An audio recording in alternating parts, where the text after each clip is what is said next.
12월이에요. 12월이 달력에 한 장 남았어요. 마지막 달인데 날은 추워지고 눈도 이제 간혹 날리고 그래서 연말 연시 빙판길에 넘어지지 마시고 눈길에 넘어지지 마시고 올 한 해도 건강하게 잘 마무리하시기를 소망합니다. 오늘 말씀은 비판하지 말라예요. 근데 예수님의 마음은 비판하지 말라가 아니라 서로 사랑하라예요. 서로 사랑하라. 서로 칭찬해주고 서로 사랑해라. 너에게 자꾸만 비판만 하니까 예수님께서 서로 사랑하라. 그 얘기를 하고 싶으셔요. 왜냐하면 예수님은 사랑이시기 때문에 아버지 하나님께서 서로 사랑하라고 천지 만물을 창조하시고 여섯째 날에 또 인간을 창조하셔서 너희가 이 천하 만물을 사랑하고 너희들끼리 서로 사랑하라 라고 했는데 이놈의 인간이 하나님처럼 되고 싶어가지고 선악과를 따먹은 후에 자기가 하나님인 양 천하 만물을 제 멋대로 파괴하고 훼손하고 심지어 다른 사람을 판단하고 정죄하고 비판합니다. 판단하고 비판하는 것은 하나님 몫인데 창조주 하나님 몫인데 피조물인 인간이 하나님인 양 다른 사람을 판단하고 비판해요. 이게 뭐 누구 한두 사람의 잘못이 아니라 모든 사람이 그래요. 이게 사태의 심각성이에요. 모든 사람이 하나님인 양 다른 사람을 판단하고 비판하더라. 그래서 예수님을 보내신 거 아니에요? 그래서 이 인간 세상에 서로 판단하고 정죄하고 비판하다 보니까 갈등과 전쟁이 그치지를 않는 거예요. 지금 이스라엘 팔레스타인 이제는 둘 다 잘못했어요. 누가 옳고 그른 게 없다는 거예요. 똑같아요. 하나님처럼 되고픈 이 교만한 삶의 결과를 우리 러시아, 우크라이나 또 팔레스타인, 이스라엘 통해서 우리가 보고 있습니다. 오늘 말씀은 산상수훈의 거의 끝부분이고 화요일날 새벽에 나눈 말씀이에요. 1절은 이렇게 시작을 해요. 비판을 받지 아니하려거든 비판하지 말라. 저는 성격이 내성적입니다. 그래서 남이 저를 비판하면 속으로 엄청 큰 상처를 받아요. 근데 겉으로는 티내지를 않아요. 왜냐하면 티내봤자 저 자신 손해라고 생각해서 저 자신을 보호하려는 마음도 있고 또 왜 남이 나에게 이런 비판을 했을까 성찰하려는 마음도 동시에 있어요. 오죽 내가 못났으면 남이 나에게 이런 말을 할까 오랜 시간 자책해요. 자책하는 정도가 아주 심해서 꿈에도 나타나고 막 그래요. 동시에 사실은 이제 마음속으로는 나를 비판했던 그 상대방을 막 정죄하고 비판해요. 지는 뭐가 잘나서 지도 이런저런 잘못 다 있으면서 비판하는 문제는 모든 사람의 문제예요. 그걸 이제 입으로 꺼내는 사람이 있고 마음속으로만 비판하는 사람의 이 차이가 있을 뿐이에요. 제가 겉으로 표현하지 않는 건 제가 상처를 받았듯 그 사람도 상처를 받을 테고 그러면 갈등이 심화되잖아요. 그래서 그러지 않는 거지 속으로 엄청 비판해요. 비판하지 마셔요. 직접적으로 상대방을 비판하지 마세요. 내가 비판한다고 그 사람이 고쳐집니까? 안 고쳐져요. 또 뒤로도 비판하지 마세요. 뒤로 비판하는 걸 뭐라 그래요? 뒷담하라 그래요. 뒤에서 담화하는 거. 결국 다 알려져요. 내가 뒤에서 한 비판이 결국 내게로 다시 돌아옵니다. 그래서 예수님께서 2절에 이렇게 가르쳐요. 2절 한번 보셔요.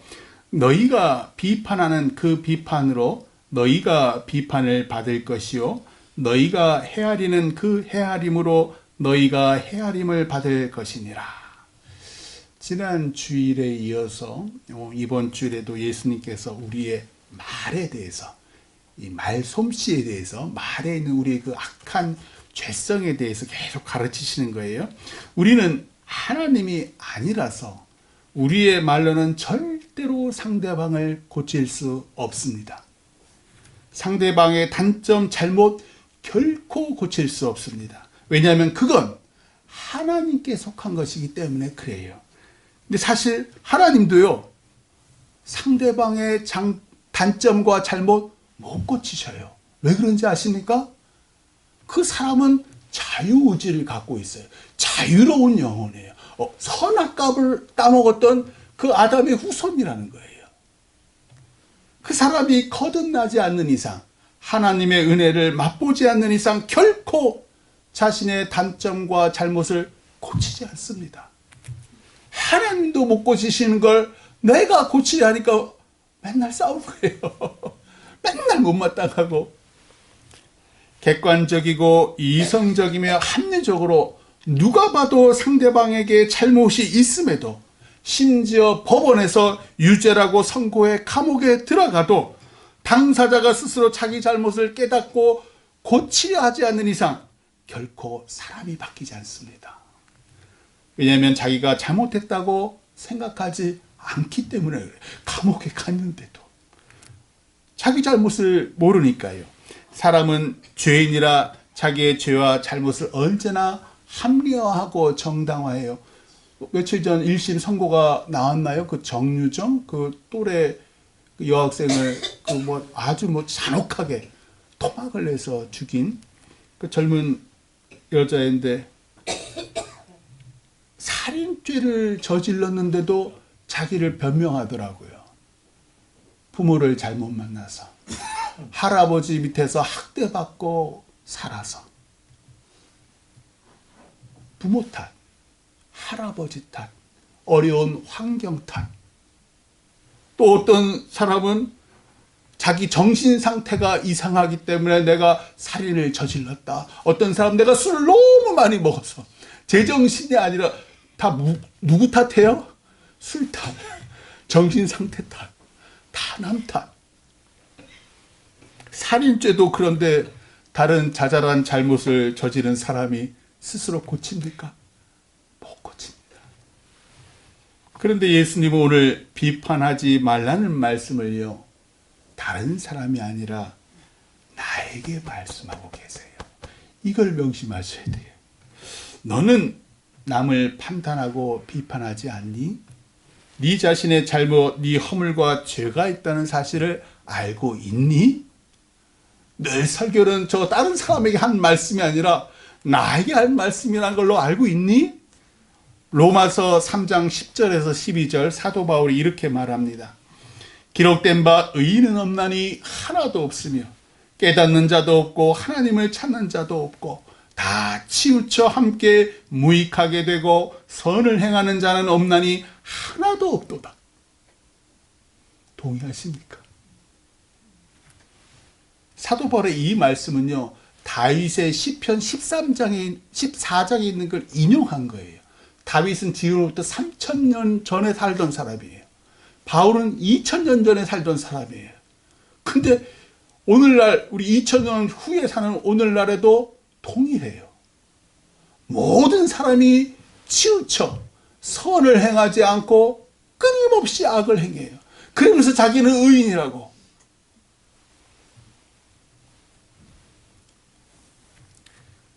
우리는 의인이 아닙니다. 우리는 다 치우쳐 함께 무익하게 되고 선을 행하지 아니하는 사람이에요. 이 사실을 늘 마음속에 깊이 새기셔야 돼요. 그래야지 우리가 상대방을 판단하거나 비판하지 않습니다.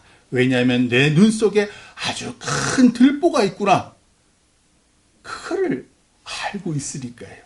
오늘 말씀 3절, 4절 한번 같이 한번 읽어요. 3절, 4절 시작. 어찌하여 형제의 눈 속에 있는 티는 보고 내 눈 속에 있는 들보는 깨닫지 못하느냐? 보라, 내 눈 속에 들보가 있는데 어찌하여 형제에게 말하기를 나로 내 눈 속에 있는 티를 빼게 하라 하겠느냐? 아멘. 우리는 거꾸로 보잖아요. 그래 나도 잘못했어. 내 눈 속에 조그만 티가 있어. 근데 네 눈 속에 큰 들보가 있어. 채널 A라고 그 케이블 방송이죠.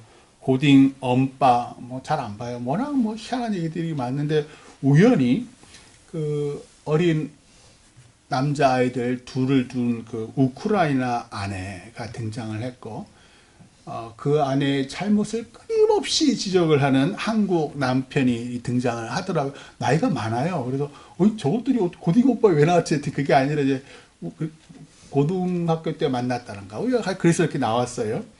남편이 일식집 주방장이에요. 원래는 그 ROTC 장교로 이 우크라이나 아가씨를 만나서 뭐 미리 임신하고 뭐 그런 여러 가지 과정이 있는데 제대하고 일식집 주방장으로 있으면서 새벽 2시 반이 돼야지 집으로 돌아오는 거예요. 피곤하지요. 아주 바쁘고 피곤하고 이 남편의 불만은 아내가 자기가 지적한 걸 전혀 고치지를 않는다는 게 있어요. 그래서 뭐 빨래 정리, 군대 출신 군 장교라 그랬잖아요. 그러니까 이 빨래 정리 정도 칼같이 차차차차 해놓고 그다음에 또 뭐 그 장난감도 아이들 장난감 잘 정돈해 놓고 냉장고도 선입 선출 뭐 먼저 들어가는 걸 먼저 빼. 이 군대 용어인가 봐요. 저희 시대 이런 용어 안 쓰는데 하여튼 선입 선출 뭐 이런 것들에 대해서 계속 지적을 하는데 아내가 고치질 않는 거예요. 그러다가 그 고장난 전등, 아마 현관에 있는 고장난 전등을 바꿔달라고 그 아파트 관리사무소에 전화해라. 그걸 계속 몇 번을 얘기하는데 우크라이나 아내가 바쁘다는 핑계로 안 해요. 그러니까 우크라이나 아내도 속으로 이렇게 틀어진 거예요. 맨날 남편이 지적질 하니까 그럼 지가 하면 되는데 또 남편은 네가 해야지 이런 한국 생활을 뭐 잘 적응하니 뭐 해니 이래가면서 둘이 계속 그 기싸움 뭐 그런 거를 계속 하는 거예요. 그러다 보니까 이 남편이 나중에는 화가 나서 너 한국에서 적응하기 어려우면 우크라이나로 돌아가. 우크라이나 지금 전쟁 상황에서 안 그래 그 아내가 전쟁을 피해서 막 그 숨어 있다가 어린 아기 안고 숨어서 돌아다니다가 간신히 한국으로 돌아온 아내 보고 다시 우크라이나로 돌아가. 우리 갈라져. 아내가 뭐 펑펑 울지요. 그리고 그 영상을 보고 있던 그 패널들 뭐 개구먼도 있고 그 사람들도 눈물 흘리면서 이건 너무 잘못된 언행이라고 남편을 막 꾸짖어요. 나중에 남편도 눈물을 쏟으면서 본심은 아닌데 자기가 사는 게 힘들어서 그랬다면서 가족에게 미안하다고 그러면서 그 아내를 이렇게 안아주더라고요. 같이 노력해 보자고. 같이 노력해 보자. 저는 그 말이 아주 듣기 거슬리더라고요. 그게 무슨 말이에요? 나쁜 말이에요. 그 사람이 안 고쳤어. 그 남편이. 여하튼 출애굽한 지 거의 40년 되던 해 광야 생활의 마지막 때에 이스라엘 백성들이 아주 심하게 하나님과 모세를 원망합니다. 왜냐하면 에돔 땅을 이렇게 곧장 가로질러서 가나안 땅으로 가면 며칠 내에 편하게 갈 수 있는데 에돔 왕이 거절을 해요. 형제이면서도 야곱의 형 에서의 후손들이 지은 나라가 에돔이잖아요. 근데 에돔 왕이 거절합니다. 그래서 삥 돌아 홍해를 다시 삥 돌아서 가야 되는 거예요. 그러니까는 그 이스라엘 백성들이 하나님과 모세를 비판하며 이렇게 얘기를 해요. 어찌하여 우리를 애굽에서 인도해 내어 이 광야에서 죽게 하는가? 이곳에는 먹을 것도 없고 물도 없도다. 우리 마음이 이 하찮은 음식을 싫어하노라. 하찮은 음식이 뭐예요? 하나님께서 주신 만나와 메추라기. 하도 먹으니까 매일 만나 먹으니까 신물이 난 거예요. 그 뭐래요? 하찮은 음식이라고 한 거예요.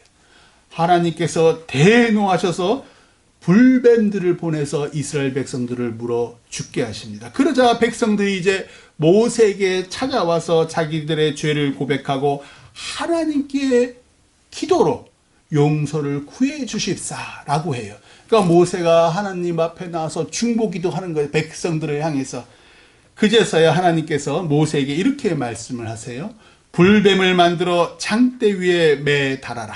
물린 자마다 그것을 보면 살리라. 그래서 모세가 놋으로 불뱀을 만들어서 장대 위에 다니 뱀에게 물린 자가 놋뱀을 쳐다본 즉 모두 살더라. 이게 민수기 21장 말씀이에요. 이스라엘 백성들이 지은 죄는 자기들의 생명줄 되시는 하나님과 하나님의 종 모세를 비판하고 원망한 죄예요. 그들의 삶에서 가장 중요한 존재가 누구예요? 하나님이에요. 자신의 생명이 다 하나님 은혜 덕분에 지금 살아가고 있잖아요. 그런데 하나님을 비판하고 하나님의 종 모세를 비판하고 원망하니까 자기도 죽고 배우자도 죽고 아들과 딸도 죽고 이웃도 불뱀에 물려 죽는 거예요. 우리를 한번 돌아보세요. 우리 삶의 가장 소중한 존재 하나님이죠. 그리고 그 다음에 소중한 존재가 누구예요? 배우자예요. 그리고 내 새끼들, 내 자녀들, 또 자녀들 입장에서는 부모죠. 부모가 제일 중요한 존재들이란 말이에요. 혹시 내가 출애굽 때 이스라엘 백성들처럼 내 인생의 가장 소중한 존재인 배우자와 자녀와 부모를 비판하고 원망하고 있지 않나요? 내 뜻대로 살지 않는다고, 내게 만난 거 좋은 거 주지 않는다고 불평하고 비판하고 있지 않나요? 내가 말한 대로 집안 정리정돈 착착하고 빨래 잘 개고 아이들 잘 보살피고 그러지 않는다고 원망하고 있지 않나요?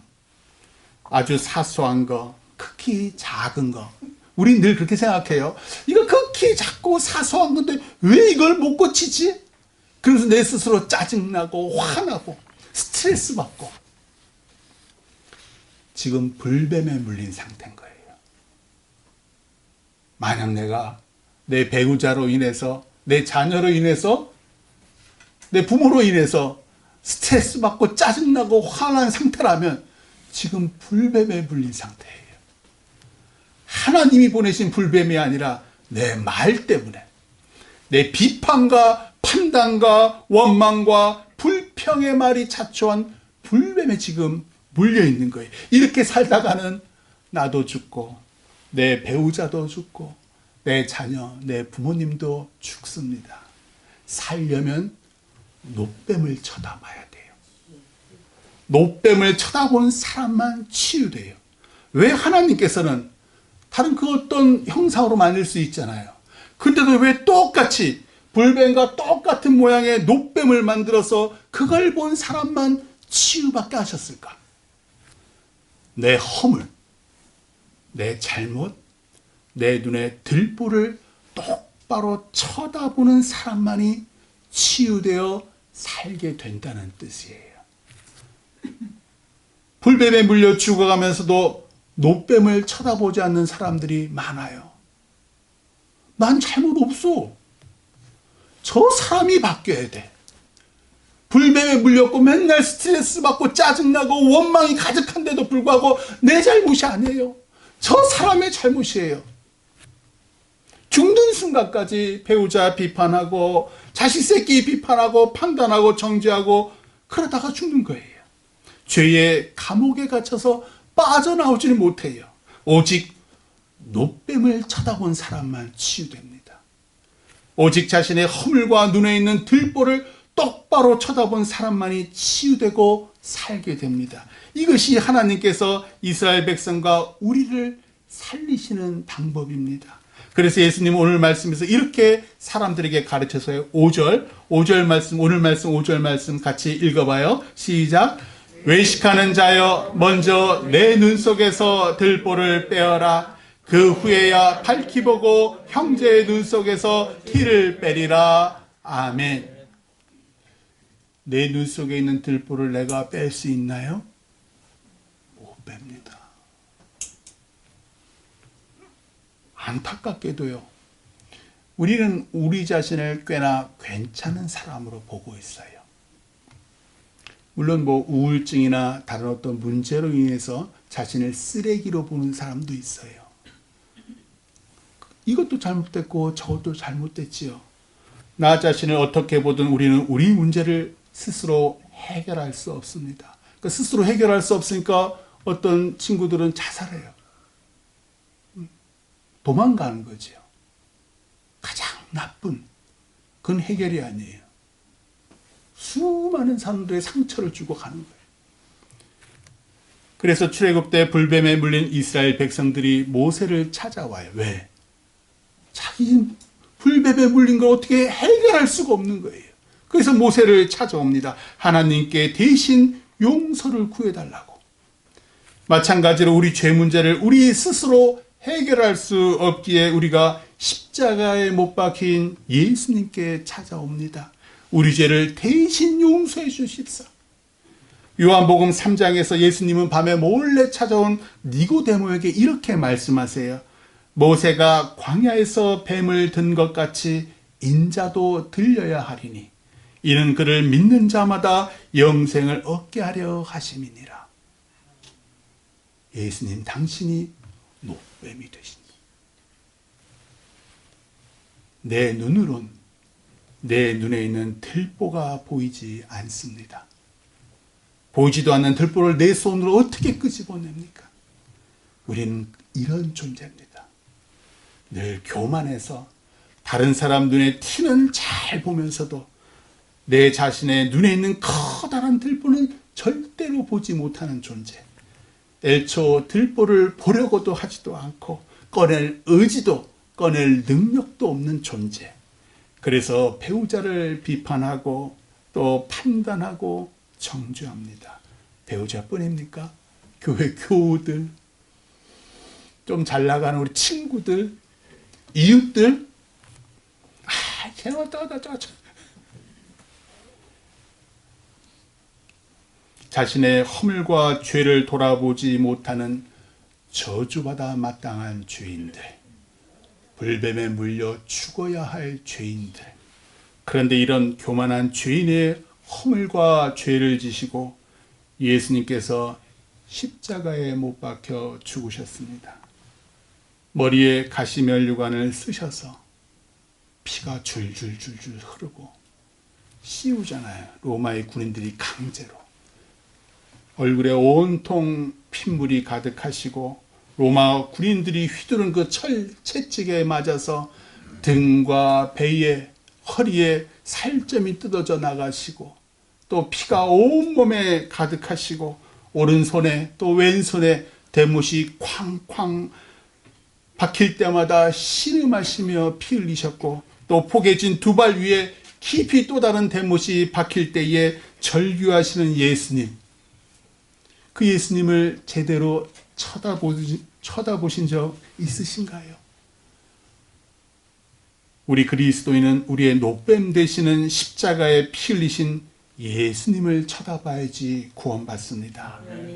내 눈에 있는 들보를 내가 볼 수 없기에 내 힘으로 뺄 수 없기에 그래서 남의 눈에 있는 티를 보고 비판하고 정죄하고 원망하고 그래서 나도 죽고 너도 죽고 자녀도 죽고 이웃도 죽고 교우도 죽이는 교만하고 죄 많은 나를 살리는 유일한 방법은 내 가족과 친구와 이웃과 교회를 살리는 유일한 방법은 내 죄에 짊어지시고 죽은 십자가 예수님을 똑바로 쳐다보는 길밖에 없습니다.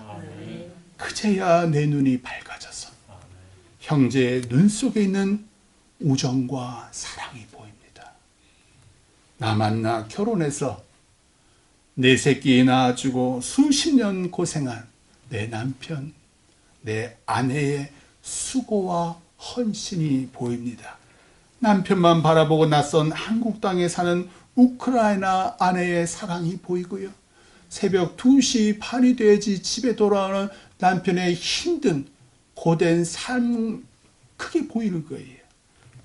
지금 있는 그 내 모습 그대로, 지금 있는 옆에 있는 사람 모습 그대로 얼마나 아름답고 사랑스러운 존재인지 예수님께서는요, 우리의 지금 죄 많은 사람을 위해서 십자가에 못 박혀 죽었어요. 들보로 가득한 이 죄를 위해서 십자가에 못 박혀 죽었어요. 그래서 우리 한번 옆에 있는 사람은 눈 한번 쳐다봐요. 티가 있는지 들보 한번 서로 한번 보세요. 서로 한번 보세요. 배우자일 수도 있고 뭐 형제 자매일 수도 있고 옆에 있는 성도도 한번 보세요. 한번 서로 눈을 보면서 한번 말해 보세요. 사랑합니다. 한번 말해 보세요. 뭐 못하시는 분들 많어. 저 뒤에 있는 분들 한번 서로 눈 보시면서 한번 얘기해 보세요. 형제 자매도 같이 서로 눈을 보면서 사랑합니다. 못하시는 분들 감사합니다. 우리 모두 예수님처럼 서로의 허물과 죄 품어주시기를 주님의 이름으로 축원합니다. 기도하겠습니다.